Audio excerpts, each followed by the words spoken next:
Hi and welcome to everyone. This is Dr. Samar Talib, and this is the second part of our analysis of Samuel Beckett's play Waiting for Godot, and this essay is extracted from Martin Eslin's book The Theatre of the Absurd. In the first lecture we sketched the essay, we drew an outline of the main ideas, and we touched on the main argument of the essay, in which the writer was saying that the play was not telling a story but rather was exploring a static situation. In this second lecture we are going to start from page 46, and in this page the writer is exploring the genre of the play. And as you might remember in our lectures, we said that the play was seen by some critics as being a humorous tragedy, that although the overall human situation it was exploring is a tragic situation, yet the techniques and the tools that it was using to explore that situation were comic tools.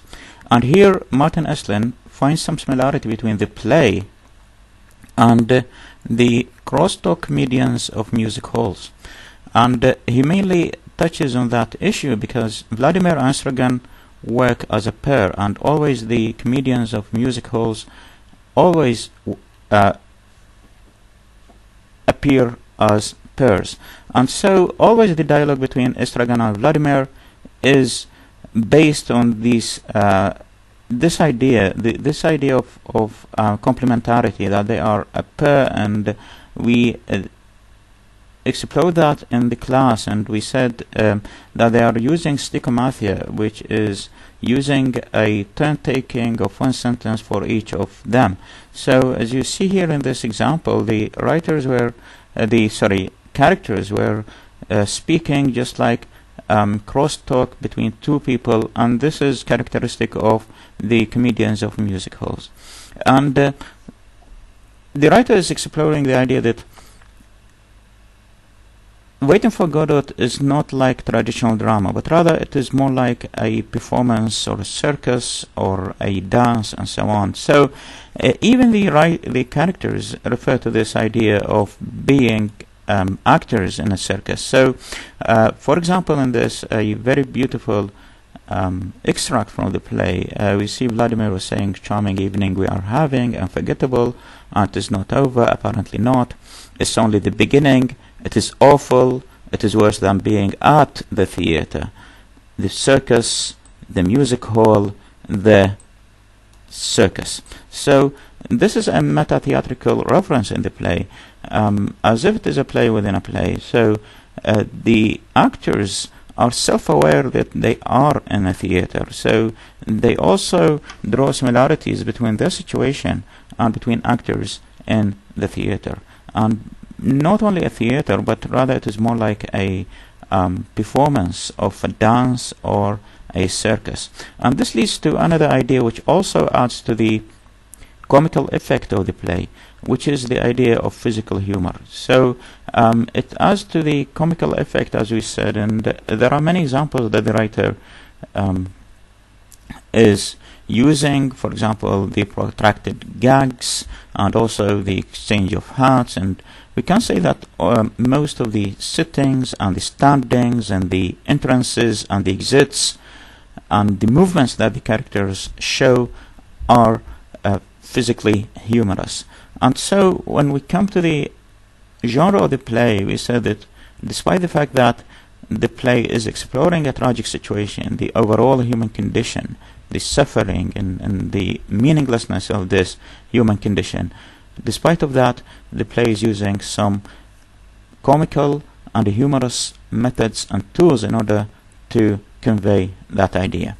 And then, as also a consequence of this idea of that Vladimir and Strogan are pairs, the writer Martin Eslin was saying that it is better to see Vladimir and Strogan as being complementary personalities, or as having complementary personalities. So they are not single characters, and this is very general also about Beckett's characters in general. So we better look at Beckett's characters not as single individuals, but rather as complementary personalities. We better see them in pairs. And this doesn't apply only to Waiting for Godot, it also applies to other plays like Endgame or Happy Days. And he gives many examples here. For example, Esragan is claiming that he was a poet, while Vladimir is a more practical one. Vladimir has a stinking breath, while Esragan has stinking feet. While Esragan dreams, we see Vladimir doesn't like to hear about dreams. And also one important difference is that Vladimir voices hope that Godot is coming and that their situation will be different when Godot comes. Esragan, we see, was always skeptical about this idea. So there are many other examples of how the characters constitute oppositions, and they are better seen as complementing each other. And there's this complementarity that prevents them from being parted from each other.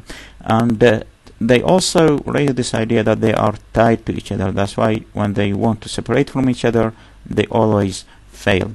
Not only do Vladimir and Esragan constitute complementary characters, but also Pozzo and Lecky. That's why you see Pozzo and Lecky are equally complementary. And one complementarity between them is that well, Pozzo is a sadistic person, a person who loves to dominate others. Lecky is a masochistic person, a person who loves to be dominated by others.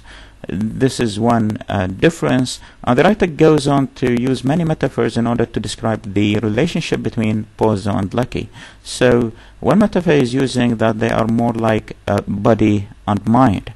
And another metaphor, they are more like the material and spiritual. And the relation between them is like the relation between the intellect and the appetite. And in all these pairs, it is always Lecky who stands for the mind, for the spiritual, and for the intellect. Because you remember, it was Lecky who was doing the thinking. And as Pozzo said, Lecky was the one who taught him all the beautiful ideas. And it is Pozzo who stands for the body, for the material, and for the appetite, because we saw Pozzo is more concerned about the material aspect of living more than the spiritual or intellectual aspect of living. And so this complementarity also prevents Pozzo and Lecky from being parted from each other. Although in Act 1 we saw that Pozzo was going to the market and we expected that they will be separated from each other by selling Lecky, in the second act this idea is shattered and we see them again together. Not even that, but they are even more interdependent on each other than they were in Act 1. So in Act 2 we see Pozzo has gone blind and Lecky became dumb, and so they are more in need to each other than they have been in Act 1. That's why also they cannot part from each other, just like Esragan and Vladimir. And the other thing that the writer was telling is that in these pairs, it's always one of the characters is dominating the other. So obviously with Pozzo and Lecky, it was Pozzo who's dominating Lecky. With Vladimir and Esragan, we see that Vladimir was the one who prevailed over Esragan, and he kept him waiting for Godot, while Esragan was always trying to leave. So this is a lesson when we are dealing with the drama of Samuel Beckett, that we should look at the characters as being complementary to each other. So we look into characters not as single individuals, but rather as pairs. The other thing that the writer is talking about is the name of Godot. And this is an issue that triggered too much controversy, because some readers have read the play Waiting for Godot as meaning waiting for God, because of the similarity between the word Godot and the word God. Of course, Samuel Beckett himself was reluctant to give an answer, and when he was asked whether Godot means God or not, he was saying, I do not know. If I have known, I would have said God. So he was not giving an answer. And there are many interpretations for that. But Martin Esslin is of the idea that this is an illusion. And an allusion is a literary reference. So an allusion is a reference in a literary work to another literary work.